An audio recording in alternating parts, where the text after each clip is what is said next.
Leading Britain's Conversation, LBC, with Simon Marks. Now, for those of you who are new to this programme, every week at this time I bring you my weekly chronicle of life in the United States, where I more normally find myself. I am usually LBC's Washington correspondent, but every now and again I'm here at LBC studios in Leicester Square, sitting in this chair and filling in for Tom, whose programme this is, Monday to Friday, 4 p.m. until 7 p.m, 6 p.m. when Andrew Marr's around. And when I am in this chair, sitting in for Tom, it just doesn't seem right to introduce myself doing American Week. But I know that many of you thoroughly enjoy American Week and make an appointment to listen to it. So I've done one today, and we've dragged Tom away from the sofa, away from the hot cross buns, away from the Easter eggs, just for a few seconds, so he can do the honours. 10 to 6 the time, Friday evening. Tom Swarbrick on LBC means a chance to revel in all things Americana, the good, the bad, and the completely bonkers, with Simon Marks, American Week. Tom, you turn your back on Washington for a few days, pop over to London for a bit of a break, and naturally all hell breaks loose. Last night on this very programme, news that another big player in Trump world was leaving the tent. Kaylee, I just got off the phone with President Trump. We have a big scoop. Pam Bondi will soon leave her job as the Attorney General. Pete Ducey, Fox News chief White House correspondent, with that exclusive last night. And let's pause just briefly to note that the Kaylee he was addressing there is none other than President Trump's former White House press secretary, Kayleigh McEnany, now a Fox News anchor, which can at least give Pam Bondi comfort that there is a highly paid job waiting for her somewhere in the private sector. But her departure from her role as America's top law enforcement officer, one of the biggest jobs in any administration, shook Washington, with Mr. Ducey learning later exactly how it played out. During this ride in the Beast to and from the Supreme Court yesterday, President Trump and Attorney General Bondi talked about the possibility of her leaving DOJ. So hours later, when these photos were taken of Bondi at the president's address to the nation, she knew what could be coming. More than that, we now know she had even booked a one-way ticket back to Florida to get her out of the Washington swamp. So what did her in? Could it have been her relentless disdain for accountability over any of her actions? After all, as we've noted before on American Week, even by current diminished local standards, she pegged the disdain meter whenever she was brought before Congress constitutionally to account for her activities. Here's just one golden oldie from February, as Congressman Jerry Nadler of New York tried to pin her down on her very dubious handling of the Jeffrey Epstein investigation. How many of Epstein's co-conspirators have you indicted? How many perpetrators are you even investigating? First, you showed I find it... How many have you indicted? Excuse me. I'm going to answer the question. Answer my question. No, I'm going to answer the question the way I want to answer the question. No, Your you're going to answer the question the way I asked it. Chairman Jordan, I'm not going to get in the gutter with these people. Fun times. Despite her efforts there to evade questions about what Democrats and some Republicans believe is an ongoing cover-up of Epstein's relationships with wealthy and powerful figures, including the president, she leaves office still facing a subpoena compelling her to testify before the House Oversight Committee. Let's see if she ever turns up. As the evening advanced last night, it became apparent that it was Trump's fury with another aspect of Bondi's job performance that left him concluding she had to go. Here is very well-informed Fox News primetime host Laura Ingraham. President Trump has been exceedingly annoyed that none of his political adversaries have had to answer for their vicious political witch hunt that they waged to try to destroy his presidency, really going all the way back to 2015. In September, posting on X, the president accused Bondi of being basically all talk and no action, writing in part, "Nothing's being done." Now, it was never clear in September whether that posting on Elon Musk's social media cesspool was supposed to be public or was initially intended as a private message to Bondi, but either way, it indicated the real bind in which she found herself. She willingly turned the Department of Justice into Trump's personal office of retribution, incinerating decades of the DOJ's traditional, but it turned out not constitutionally guaranteed independence. But every time time she brought a case against one of his political opponents, those pesky courts threw it out. She turned the Department of Justice into Donald Trump's vendetta factory. Congressman Jamie Raskin, a Democrat from Maryland, on CNN last night. They thought that their job was basically to go out and investigate and prosecute Donald Trump's chosen foes, regardless of whether or not they've done anything.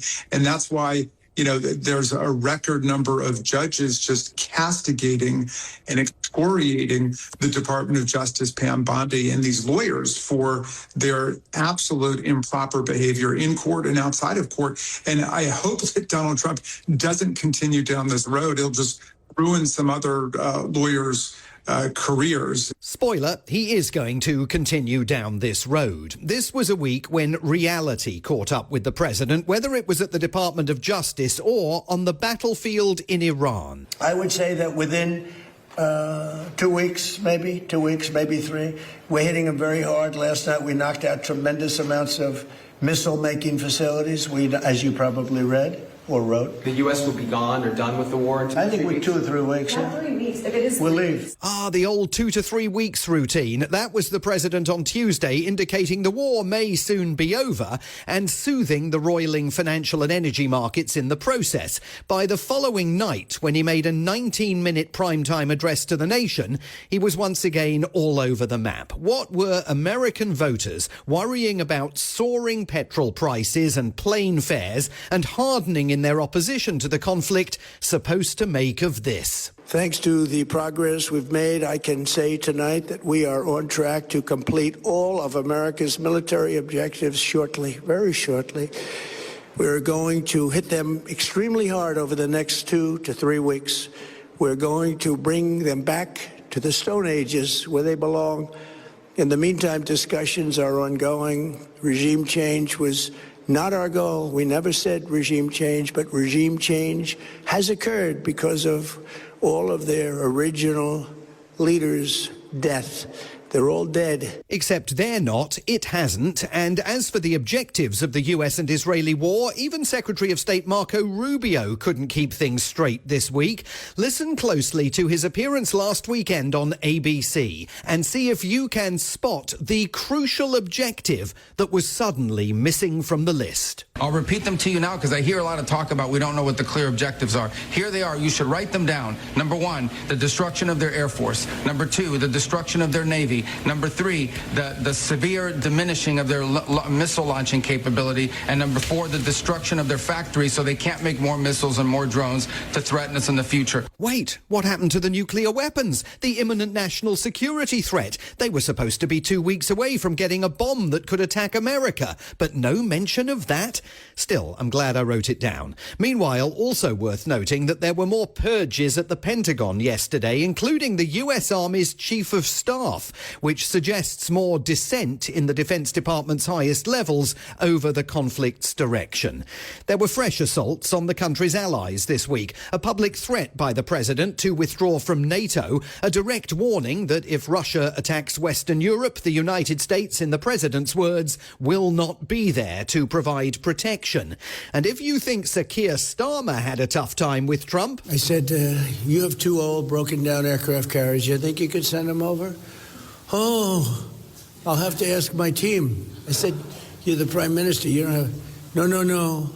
I have to ask my team. Wait till you hear what the president had to say this week about Emmanuel Macron and his wife Brigitte. I call up France, Macron, whose wife treats him extremely badly. And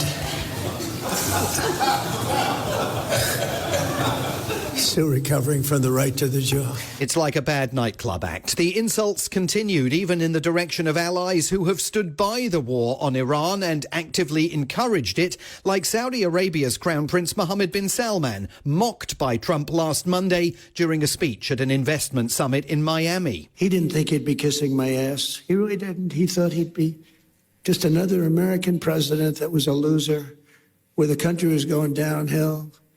But now he has to be nice to me. You tell him he better be nice to me.